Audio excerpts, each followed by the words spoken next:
Transactions. The chief executive is with me. He's Peter Smith. Good to see you, sir. Good to see you.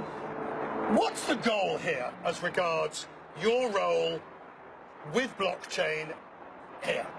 I think the government in Bahrain has taken a very progressive approach to fintech. They're looking to invest in their financial technology infrastructure. I think they're really at the beginning stages of figuring out how they do that with blockchain technology. So I'm here to sort of kickstart that process. But so blockchain, how can you help? I mean, at the end of the day, most of us, and I put myself in this category, only know about Bitcoin, and we all know it, or we've been told it's very shady, it's used for nefarious purposes, and it's not the sort of thing decent folk go about doing. I'm guessing that's not the same with blockchain. It's not the same with Bitcoin or with blockchain. Bitcoin is a digital currency. Right. It does billions in transactions volume every month. A very small percentage of that is in illicit transactions. So what are you doing?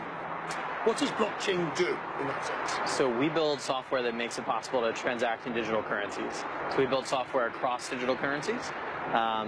The most used digital currency in the world today is Bitcoin.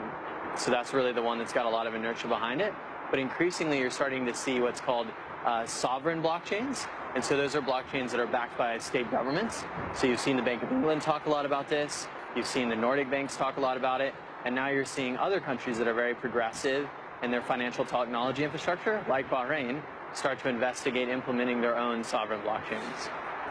Is it your goal, do you think, to be a partner with a place like Bahrain to set up an outpost, because you're in London and New York?